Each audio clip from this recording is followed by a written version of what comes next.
안녕하세요. 보통 사람이 보는 세계 속의 한국에 오신 거를 환영합니다. 저는 여러분의 호스트 베네딕트입니다. 제가 약 3주 동안 여러분을 뵙지 못했죠. 어쩌다 보니까는 같은 해에 제 딸 둘이 대학원에 가게 됐어요. 한 아이가 동부에 있는 로스쿨에 가게 되고 한 아이는 LA에 있는 USC 아넨버그 스쿨 오브 커뮤니케이션에 가게 돼가지고 얘네들을 데려다 주고 학교 가는 거 준비시켜주고 그러느라고 한 3주 동안 미국에 갔다 왔습니다. 어쨌든 여러분과 다시 만나 뵙게 돼서 마음이 기쁘네요. 여러분 이 차 기억나세요? 제가 미국에서 한 40년 생활을 하면서 1980년도 처음 한국 차가 미국에 팔리기 시작했죠. 바로 현대 포니입니다.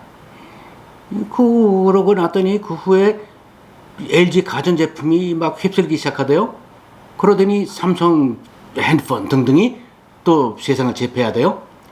그러더니 근래 와서는 K-팝이 세계의 음악, 안무, 패션 등을 주도하는가 하면 넷플릭스에서 오징어 게임 같은 드라마가 크게 히트를 치고요.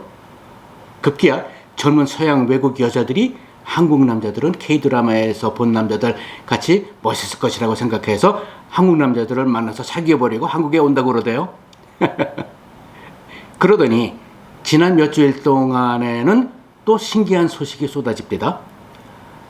첫째로 드디어 자가 개발한 누리호 로켓가 지구 궤도로 발사를 됐고 달 답사선 다누리 위성을 쏘아 올리더니 폴란드에 수십조 원에 달하는 무기 체계들을 수출한다고 그러네요.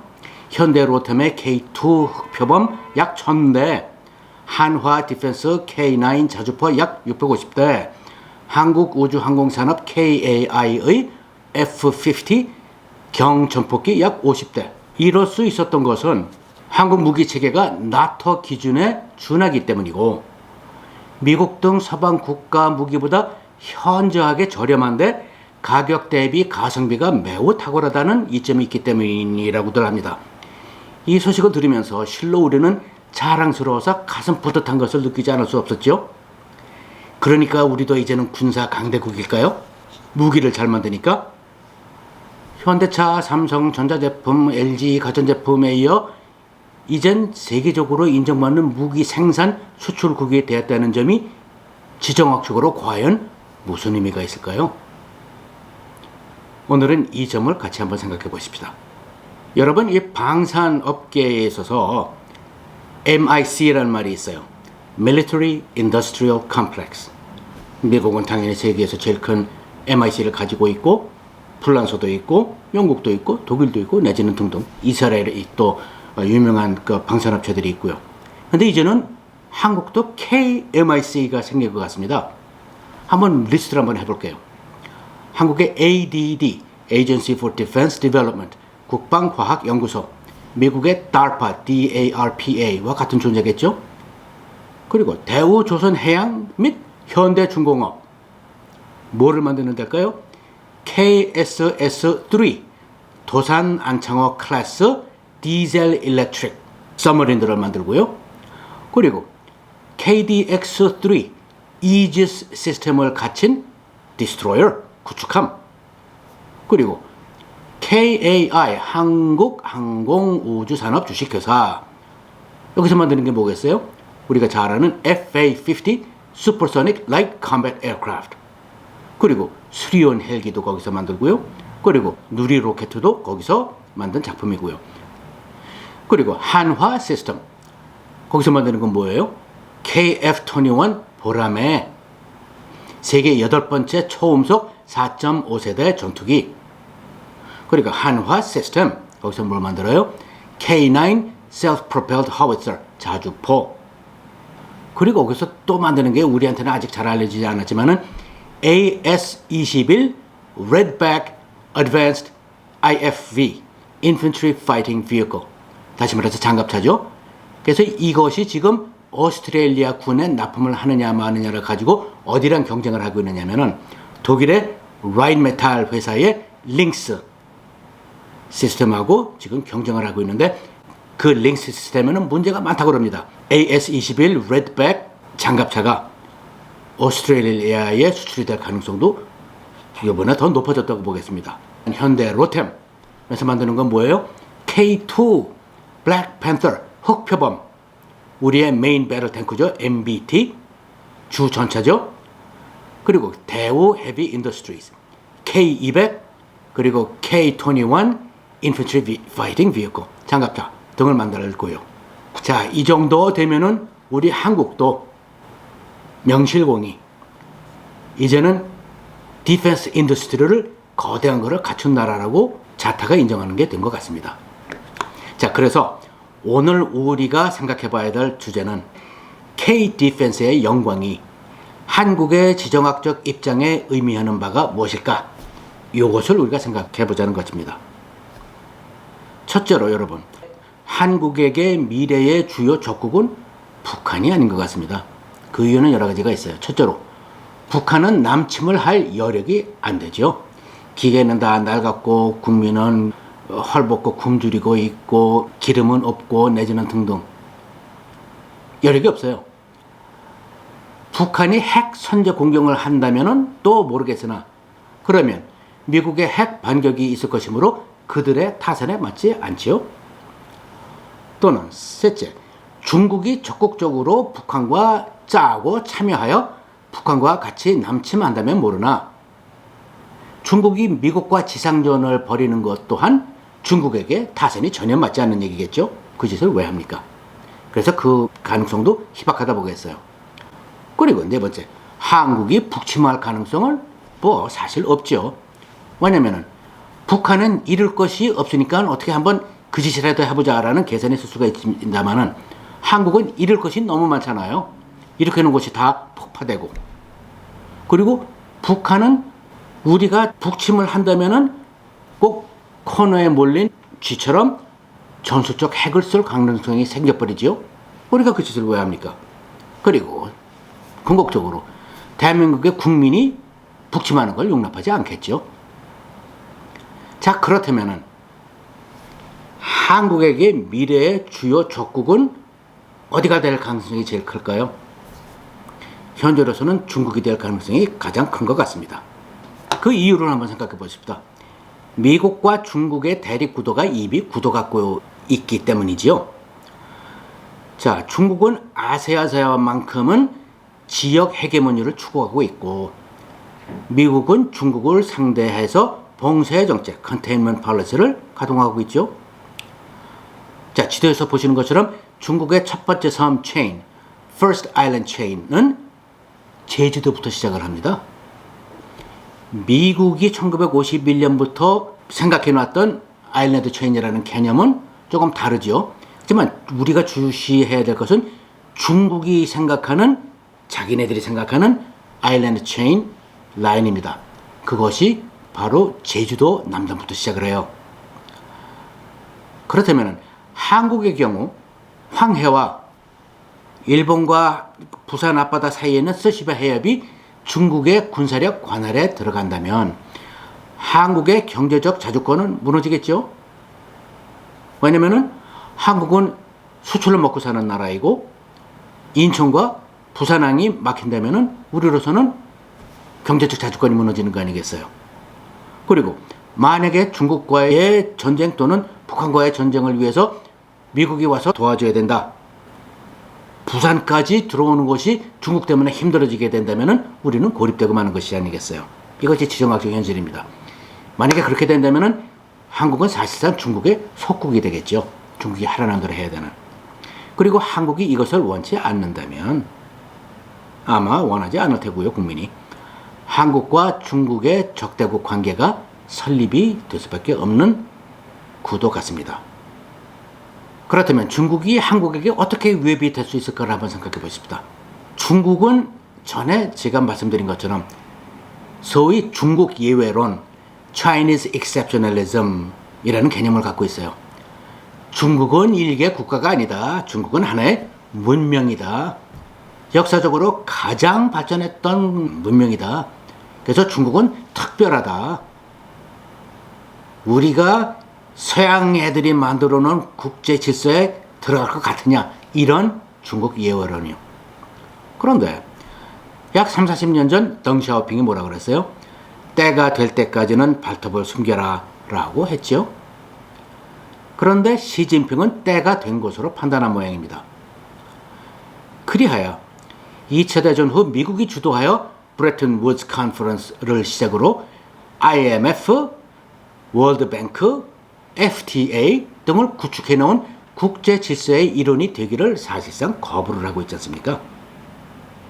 그 대신 중국 주도의 새로운 세계 질서를 펴나가기로 선택을 하였지요. 그것이 지난 7, 8년 동안 완전히 드러났지요. 자, 그러다 보니 미국 해군이 전 세계 해양을 지배하면서 고맙게도 Freedom of Navigation, 항해의 자유를 전 세계를 상대로 보장해 왔고, 그러므로서 모든 나라가 돈 안 내고 방해받지 않고 마음대로 수출하고 수입하는 배들을 띄울 수가 있는 거죠. 그 최대 수혜자가 바로 중국 자신이었음에도 불구하고 궁극적으로 시진핑은 세계 해양을 모두 지배하고 있는 미국의 이러한 선의에 의존하기를 거부한 것 같습니다. 그 대신 시진핑은 1대1로 정책, 그리고 비제 덧 정책, 남중국해 해양 주권 확보 등 정책을 채택하였죠. 자기네 나름의 새로운 세계 질서를 시작하겠다는 얘기입니다. 그리고 지도에서 보시는 것처럼 말라카 스트레이트, 싱가포르 바로 옆에 있는 데죠. 거기가 생명줄인 중국에게는 남중국해가 필수겠죠. 남중국해를 자기네들이 컨트롤하지 못하는 이상 언제 말라카 스트레이트가 막힐지 모르는 거 아니겠어요? 미국에 의해서 또는 다른 나라에 의해서. 자, 이런 경쟁 구도 선상에서 생각구열도 마라도에 대한 주권을 주장하는 중국은 언젠가는 그 힘이 세지면서 황해, 그리고 아까 말씀드린 스시마 해협을 위협할 수 있는데, 이는 한국의 주권에 대한 직접적인 도전이 되는 겁니다. 자, 그러면 중국은 왜 이 길을 택했나를 한번 생각해 보도록 하십시다. 역사를 잠깐 생각해 보면은 춘추 전국시대 이후 기원전 221년에 진시황이 중국을 통일했죠. 근데 그 후 2000년 동안 재밌는 일이 일어나요.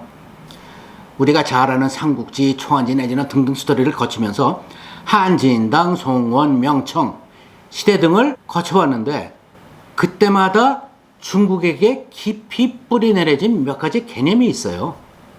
자, 한진당, 송원, 명청 시대를 지났는데 그때마다 민중분기가 일어나서 왕조가 망했었죠.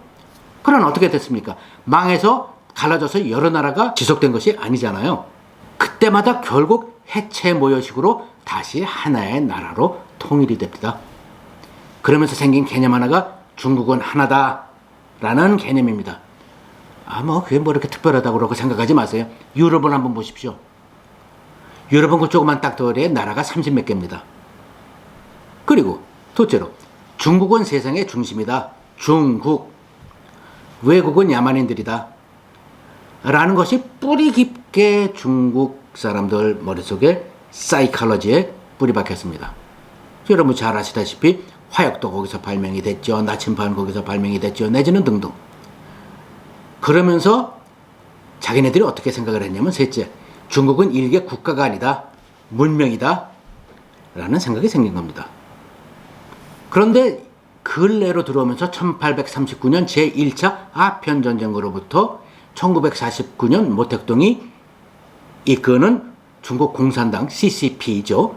Chinese Communist Party에 의한 중화인민공화국 건립까지 그 한 100여 년의 시절을 굴욕의 세기, Century of Humiliation이라고 불러요. 그때부터 또 뿌리 깊게 중국 사람들의 머릿속에 박힌 것이 뭐냐면은 서양에 대한 불신. 저 영국 사람들, 힌두인들 와갖고 우리한테 편을 풀어서 우리의 피를 쪽쪽 빨아먹었다라는 서양에 대한 불신. 그리고 거기서 나오는 깊이 박혀있는 서양에 대한 복수심. 이 두 가지가 생긴 겁니다. 이거는 제가 말씀드리는 게 아니고 지정학자들이, 역사학자들이 통틀어서 분석을 해서 이런 사이콜로지가 중국 사람들한테 있다는 것을 얘기하고 있습니다. 자, 그런데 또 한 가지 우리가 관찰해 봐야 될 것이 있어요. 중국이라는 나라의 정치 체제, CCP, 중국 공산당 일당 체제죠. 그런데 잘 생각해 보세요. CCP의 공산당원 조직 수백만 명 되죠. 피라미드 조직처럼 돼 있지 않습니까? 젊은 애들 뭐 저 베이징 대학 뭐 신화 대학 이런 데 나와서 공부 제일 잘하는 애들이 제일 들어가고 싶은 데가 어디예요? 공산당 아닙니까? 거기서 일을 하다 보면 높이 올라가고 그러면서 점점 더 큰 금액의 뇌물도 받고 돈도 많이 벌고 그리고 잘하면은 시진핑 같은 사람도 되고 그 공산당원 조직 영어로는 카드레라고 그러죠. 이것이 한나라 때부터 내려오는 만다린 우리나라 말로 고관대작 똑같지 않습니까? 중국 공산당의 공산당원 조직과 역사 속의 만다린 그리고 시진핑은 뭐예요? 그 위에 군림한 황제죠. 똑같습니다. 자, 그러다 보니 이 CCP가 가장 두려워하는 것은 뭐겠어요? 민중 봉기를 통한 다당 체제로의 전환을 가장 두려워하지 않습니까? 그런데 생각을 해보세요. 아까 얘기한 것처럼 서양이 만들어 놓은 국제 질서에 전면적으로 합류를 한다면 중국이 다당 체제로의 압력이 커질 수밖에 없지 않겠어요? 외국의 프리덤, 데모크라시 이런 거에서 물들어지면서요. 즉 일당 체제를 유지하기 위해서는 모택동 시절의 강압적인 전체주의, 경찰국가, 감시국가 체제가 필수적인 것입니다. 모택동 시절에도 그랬듯이 이런 것이 국민 사이에서 대충 용납되는 나라가 또한 중국이고요. 시진핑이 그거를 다지고 있습니다. 자, 그러면 미국은 중국을 왜 견제해야 할까요? 투시리디스 트랩이라는 게 있습니다. 우리나라 말로 하면은 투키디데스의 함정이라는 거 들어보셨습니까? 신형 강국이 등장을 하면은 반드시 기존의 강국과 한번 붙을 수밖에 없다라는 그런 역사적인 얘기가 되겠죠. 그것일까요? 그것뿐일까요? 글쎄요. 아까 말한 시진핑이 전 세계에 뿌리내리고 싶어하면 중국 스타일 질서, 전체주의, 감시국가, 경찰국가 등의 확장은 현존하는 서양이 만들어 놓은 법치주의 국제 질서와 극과 극이 아니겠어요. 그리고 중국식 질서의 국제화를 허락하는 것은 미국의 국익에 치명적이겠죠. 그리고 미국 해군이 전 세계 해양을 모두 지배하고 모든 세상 사람들을 위해서 보호해주고 있다고 말씀을 드렸는데 사실 왜 그런지 아세요? 그 어마어마한 돈을 들여가면서 그렇게 함으로써 미국은 헤게모니를 지키고 그렇게 함으로써 세상의 모든 비즈니스 금융들이 그리고 문화가 미국을 중심으로 돌아가게 돼 있죠. 거기서 나오는 이득이란 건 어마무쌍해서 미국 해군이라는 어마어마한 조직을 이끌어 나가는 돈을 하는데 충분하고도 남습니다. 자, 본론으로 돌아와서 세계 해양의 일부라도 특히 남중국해 또는 아까 말씀드린 말라카 해협을 중국에게 군사적 주도권을 넘기는 것은 세계 속의 미국의 입지, 지금 말씀드린 거요. 그런 것에 또 치명적이 되지 않겠습니까? 미국이 그렇게 한번 물러난다면 한국은 어떻게 해요? 낙동강 오리알이 되겠죠? 결국 한국은 중국의 속국이 되는 길을 가게 되는 것 같습니다. 즉, 투키디데스 함정뿐만이 아니라 더 중요한 것은 세뮤얼 헌팅턴 교수가 말한 피할 수 없는 문명의 충돌이 오고 있는 것 같습니다. 자, 이런 상황에서 한국의 K-디펜스가 지정학적으로 의미하는 말은 뭘까요? 세계가 한국을 보는 눈이 많이 달라졌다. 이제는 그래도 우리도 자랑스럽다. 그러나 이 영광은 경제와 문화 얘기고요. 한국이 K-디펜스를 한국 해군과 공군에 적극 적용해서 전투력을 현저히 높이지 않는다면 지정학적 의미는 없죠. 돈만 버는 거죠. 무기 만들어서. 그렇다면 왜 한국이 해군과 공군의 전투력을 현저히 높여야 할까요? 한국이 중국을 1대1로 상대로 해군과 공군력을 앞서서 전쟁하려고요? 그거는 불가능하죠. 잽이 안 되죠. 결국 미국과의 한미 군사 동맹에 의지해야 하는 것이 한국인데, 그리고 이 조약은 상호 조약입니다. 미국만이 우리를 도와주는 것이 아니에요. 그런데 미국이 한국을 방어하는 궁극적 이유는 한국이 이뻐서가 아니라, 한국의 친구지만 일본을 보호하기 위함이라는 지형학적 관찰이 있습니다. 그렇지 않을 경우, 미국이 일본을 보호하지 않을 경우 일본이 핵무장을 하고 결국에 가서는 태평양에서 미국의 가장 큰 적이 될 저력이 있기 때문이라고 합니다. 저명한 지정학자 조지 프리드먼이 한 얘기예요. 그런데 여기서 우리가 가장 새겨야 될 것이 있습니다. 미국은 베트남과 아프가니스탄이 미국이 도와주다가 그리고 거기서 전쟁을 치러주다가 철수하자마자 허무하게 무너져 버린 역사에 트라우마가 있습니다. 미국에 의존해야 되는 한국으로서는 그러므로 한국은 한미일 3국의 연합 공해 연합군에 적극 참여하는 그리고 용감하게 우크라이나 사람들처럼 자기네 나라를 자기네 피로 지킬 자세를 가진 나라라는 인식을 심어줘야 한미 동맹이 급박한 사건이 벌어질 때 제대로 그 힘을 발휘할 수 있을 것입니다. 그래서 우리가 이렇게 K-디펜스가 발전한 김에 이 K-디펜스를 갖고 외국에 팔아서 돈만 벌자가 아니라 한국의 공군과 해군을 막강하게 만들어서 한미일과 튼튼한 스크럼을 짜는 것이 한국이란 나라의 국익에 절대적으로 부합하는 일이라고 생각하겠습니다. 감사합니다.